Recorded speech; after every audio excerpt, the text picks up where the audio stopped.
Hello everyone. हम BPSC घटना चक्र पूर्वावलोकन डिस्कस कर रहे हैं और उसके अंतर्गत प्राचीन भारत का इतिहास। टॉपिक है गुप्त एवं गुप्तोत्तर युग। इस टॉपिक से रिलेटेड किस तरीके के क्वेश्चन बीपीएससी में पूछे गए हैं हम उसको डिस्कस करेंगे। तो चलिए स्टार्ट करते हैं। पहला क्वेश्चन है, किस गुप्त शासक ने अपने बड़े भाई की हत्या कर सत्ता प्राप्त की? तो इसका सही आंसर हो जाएगा ऑप्शन नंबर सी, चंद्रगुप्त द्वितीय ने। समुद्रगुप्त के पश्चात उसका बेटा रामगुप्त शासक बना था, लेकिन शकों के आक्रमण का सक्षम विरोध न करने के कारण उसके भाई चंद्रगुप्त द्वितीय ने रामगुप्त की हत्या कर उसकी पत्नी ध्रुव देवी से विवाह कर लिया तथा शकों के विरुद्ध विजय प्राप्त की। नेक्स्ट क्वेश्चन है, प्राचीन भारत का नेपोलियन किसे कहा जाता है? तो इसका सही आंसर है ऑप्शन नंबर डी, समुद्रगुप्त।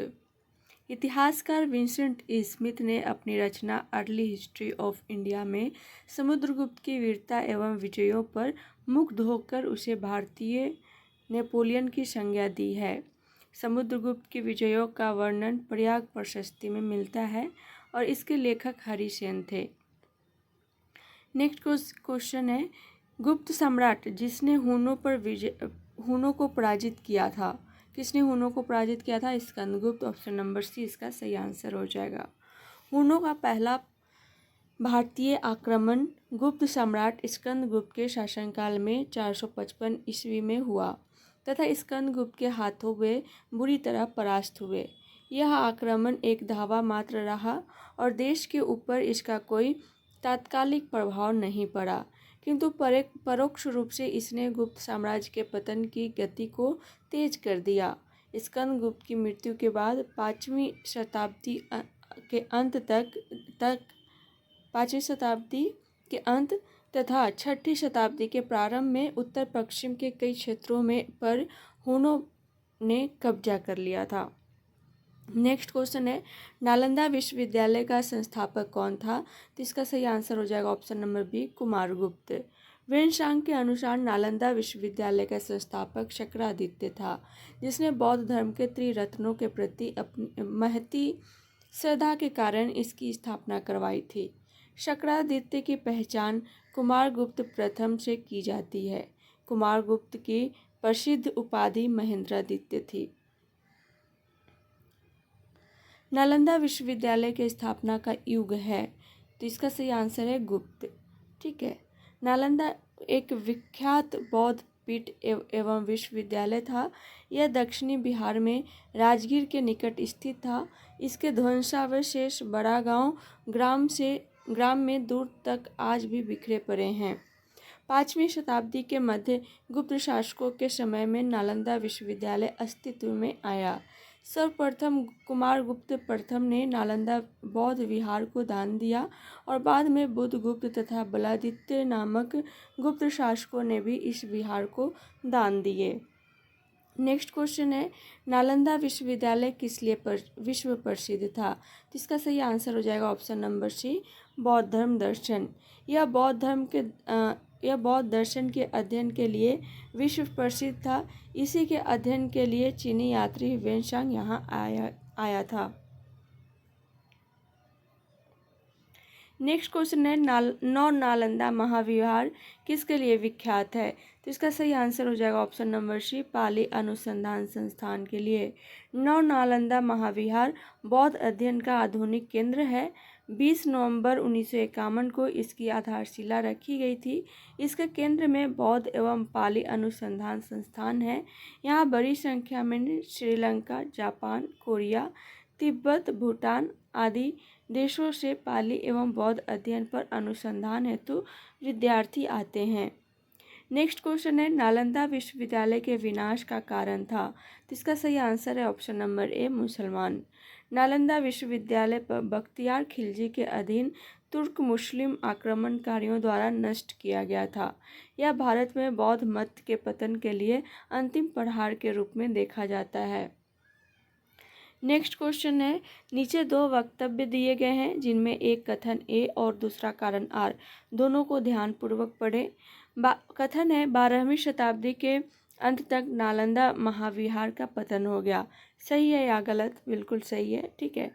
कारण है कि महाविहार को राजकीय प्रश्रय मिलना बंद हो गया था। नहीं, कारण गलत है। ठीक है, ये सही है कि महाविहार को राजकीय प्रश्रय मिलना बंद हो गया था, ये सही है, लेकिन इसका कारण ये गलत है। ठीक है, तो इस तरीके से ए और आर दोनों सही है और व्याख्या सही नहीं करता है, तो बी इसका सही आंसर हो जाएगा। नालंदा में एक विख्यात बौद्ध पीठ एवं विश्वविद्यालय था। यह दक्षिणी बिहार में राजगीर, वर्तमान में राजगीर के निकट स्थित था। 5वीं सदी के मध्य गुप्तों के समय में नालंदा स्थित विश्वविद्यालय अस्तित्व में आया। 12वीं सदी के अंत तक मुस्लिम आक्रमण के फलस्वरूप इस महाविहार का पतन हो गया। बंगाल के पाल शासकों द्वारा विक्रमशिला विश्वविद्यालय को संरक्षण देने के फलस्वरूप नालंदा का महत्व घटने लगा। नेक्स्ट क्वेश्चन है, निम्नलिखित कथनों पर विचार कीजिए। फाहियान एक चीनी तीर्थयात्री था जो हर्ष के शासनकाल के दौरान भारत आया था। सेकेंड है कि ह्वेनसांग एक चीनी बौद्ध भिक्षु थे जिन्होंने चंद्रगुप्त द्वितीय के शासनकाल के दौरान भारत आया था। उपर्युक्त में से कौन से कथन सही है? तो देखिए, फाहियान एक चीनी यात्री था जो हर्ष के काल में नहीं, चंद्रगुप्त द्वितीय के शासनकाल में भारत आया था।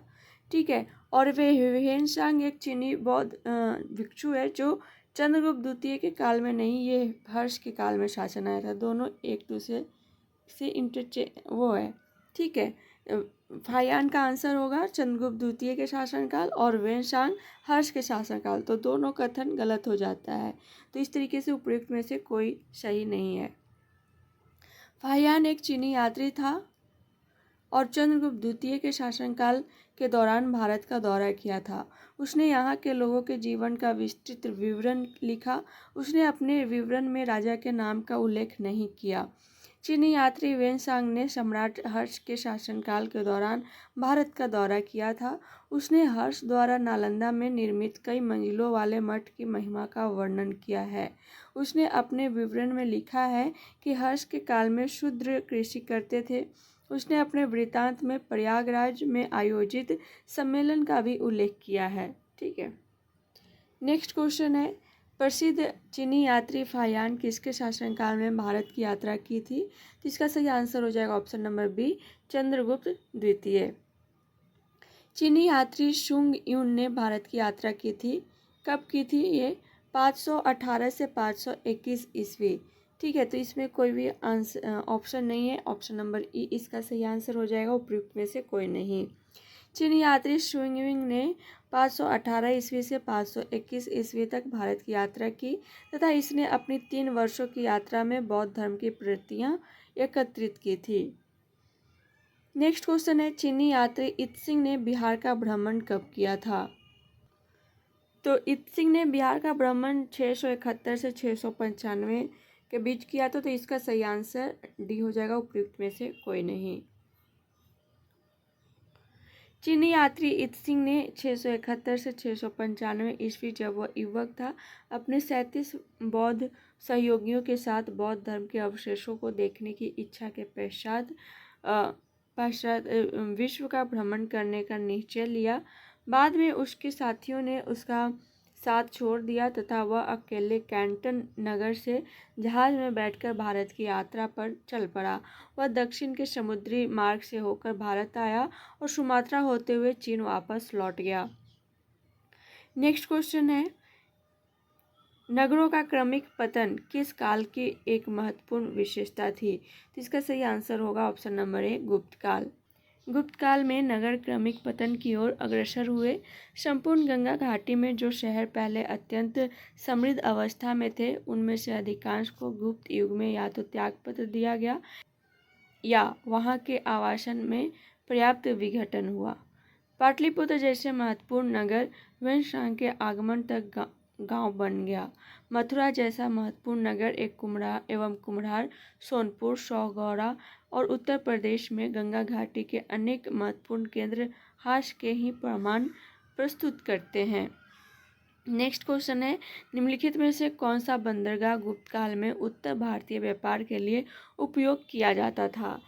तो इसका सही आंसर हो जाएगा ऑप्शन नंबर ई, उपयुक्त में से कोई नहीं। गुप्त काल में बंगाल में ताम्रलिप्ति एक प्रमुख बंदरगाह था। ठीक है, गुप्त काल में, जहाँ से उत्तर भारत के साथ दक्षिण पूर्व एशिया, चीन, श्रीलंका, जावा, सुमात्रा आदि देशों के साथ व्यापार होता था। पश्चिमी भारत का प्रमुख बंदरगाह भृगुकक्ष था, भरौच, जहाँ से पश्चिमी देशों के साथ समुद्री व्यापार होता था। इसके अलावा कल्याण तथा कैम्बे से भी उत्तर भारतीय व्यापार होता था। नेक्स्ट क्वेश्चन है, किस शासक वंश ने मंदिरों एवं ब्राह्मणों को सबसे अधिक ग्राम अनुदान दिया था? तो इसका सही आंसर हो जाएगा ऑप्शन नंबर ए, गुप्त वंश ने। गुप्त वंश ने शासकों को ग्राम मंदिरों एवं ब्राह्मणों को सबसे अधिक ग्राम अनुदान में दिए थे। गुप्त लेखों में जिन भूमिदानों का उल्लेख किया गया है उससे यह स्पष्ट है कि भूमिदान के साथ साथ गांव की भूमि से उत्पन्न होने वाली आय भी ग्रहीता को सौंप दी जाती थी। नेक्स्ट क्वेश्चन है, गुप्त युग में भूमि राजस्व की दर क्या थी? तो इसका सही आंसर हो जाएगा ऑप्शन नंबर बी, उपज का छठा भाग। गुप्त काल में जो लोग राजकीय भूमि पर कृषि करते थे उन्हें अपनी उपज का एक भाग, उपज का छठा भाग राजा को कर के रूप में देना पड़ता था, जो षष्ठांश होता था। ठीक है, गुप्त अभिलेखों में भूमि कर को भागकर अथवा उद्रंग कहा जाता था। नेक्स्ट क्वेश्चन है, धर्मशास्त्रों में भू राजस्व की दर क्या है? तो इसका सही आंसर होगा ऑप्शन नंबर सी, 1/6 भाग। ठीक है, प्रायः सभी धर्मशास्त्रों में भू राजस्व की दर 1/6 मतलब उपज का छठा भाग थी। नेक्स्ट क्वेश्चन है, किस प्रकार की भूमि को अपरहत कहा जाता था? तो बिना जोती हुई जंगली भूमि को अपरहत कहा जाता था। बिना जोती हुई भूमि, वह भूमि जिस पर खेती न की गई हो, को अपरहत भूमि कहा जाता था। यह गुप्तकालीन राजस्व व्यवस्था का एक पद है। नेक्स्ट क्वेश्चन है, गुप्त काल में शीशे के सिक्कों की एक बड़ी संख्या जारी की गई सातवाहनों द्वारा। ऑप्शन नंबर ए इसका सही आंसर होगा। पूर्व गुप्त काल में शीशे के सिक्कों की एक बड़ी संख्या सातवाहन शासकों के द्वारा जारी की गई थी। ध्यातव्य है कि सातवाहन राजवंश की स्थापना चिमुक ने की थी। इनकी वास्तविक राजधानी प्रतिष्ठान या पैठन में अवस्थित थी। पुराणों में इस राजवंश को आंध्रवृत्त या आंध्र जातीय कहा गया है। नेक्स्ट क्वेश्चन है, प्रसिद्ध इलाहाबाद प्रशस्ति का लेखक कौन था? इलाहाबाद प्रशस्ति का लेखक कौन था? ऑप्शन है कालिदास, ऑप्शन बी है हरिसेन, ऑप्शन सी है रवि कीर्ति, ऑप्शन डी है शूद्रक। तो इसका सही आंसर हो जाएगा ऑप्शन नंबर बी, हरिसेन। प्रसिद्ध इलाहाबाद प्रशस्ति का लेखक हरिसेन था। हरिसेन ने इलाहाबाद के अशोक स्तंभ पर समुद्रगुप्त के विषय में प्रशंसात्मक वर्णन प्रस्तुत किया है, जिसे प्रयाग प्रशस्ति कहा जाता है। इस प्रशस्ति में समुद्रगुप्त के प्रशासनिक पदाधिकारियों के भी नाम मिलते हैं, जो निम्नलिखित हैं: संधि विग्रहक, कुमारामात्य तथा महादंडनायक आदि। नेक्स्ट क्वेश्चन है, निम्नलिखित में से किस वंश के शासकों को पुराणों में श्री पर्वतीय कहा गया है? तो इसका सही आंसर होगा ऑप्शन नंबर बी, इक्ष्वाकु।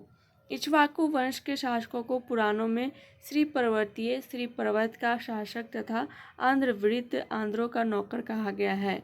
पहले वे सातवाहनों के सामंत थे, किंतु उनके पतन के बाद उन्होंने अपनी स्वतंत्रता घोषित कर दी। इस वंश का संस्थापक श्री शांतमूल था। नेक्स्ट क्वेश्चन है, वर्धन राजवंश की स्थापना किसने की? तो इसका सही आंसर होगा option number A, Pushyabhuti. Banabhatta की रचना हर्षचरित्र के अनुसार वर्धन वंश की स्थापना पुष्यभूति नामक व्यक्ति ने स्थानेश्वर में की थी। हर्षवर्धन इस वंश का सबसे महान शासक था। नेक्स्ट क्वेश्चन है, कवि वान निवासी था, कहाँ का निवासी था? ऑप्शन है पाटलिपुत्र का, ऑप्शन बी है थानेश्वर का, ऑप्शन सी है भोजपुर का। तो इसका सही आंसर होगा उपयुक्त में से कोई नहीं। बाणभट्ट का जन्म बिहार में सोन नदी के किनारे अवस्थित प्रीतिकुटा नामक गांव में हुआ था। इनके पिता का नाम चित्रभानु तथा माता का नाम राजदेवी था। नेक्स्ट क्वेश्चन है, हर्षवर्धन के शासनकाल में किस चीनी यात्री ने भारत की यात्रा की थी? तो इसका सही आंसर होगा ऑप्शन नंबर बी, वेनसांग ने। हर्षवर्धन के समय की सर्वप्रमुख घटना चीनी यात्री वेनसांग के भारत आगमन की है। उसकी उत्कंठ अभिलाषा महात्मा बुद्ध के चरण चिन्हों द्वारा पवित्र किए स्थानों को देखने तथा पवित्र बौद्ध ग्रंथों का अध्ययन करने की थी, जो उन दिनों भारत में सुलभ थे। इस उद्देश्य की पूर्ति हेतु उसने तांग शासकों की राजधानी चंगन से भारतवर्ष के लिए 629 ईस्वी में प्रस्थान किया।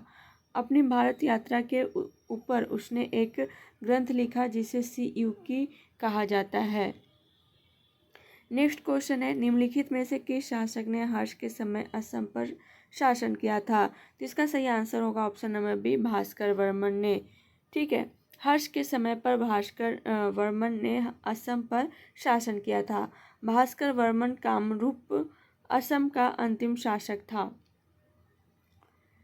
नेक्स्ट क्वेश्चन है, वेनसांग की भारत में यात्रा के समय सूती कपड़ों के उत्पादन के लिए सबसे प्रसिद्ध नगर था। तो इसका सही आंसर होगा ऑप्शन नंबर बी, मथुरा। चीनी यात्री वेनसांग हर्षवर्धन के समय में भारत आया था। उसके अनुसार मथुरा उस समय सूती वस्त्रों के लिए प्रसिद्ध था, जबकि वाराणसी रेशमी वस्त्रों के लिए प्रसिद्ध था। वेनसांग बताता है कि थानेश्वर की समृद्धि का प्रधान कारण वहाँ का व्यापार ही था।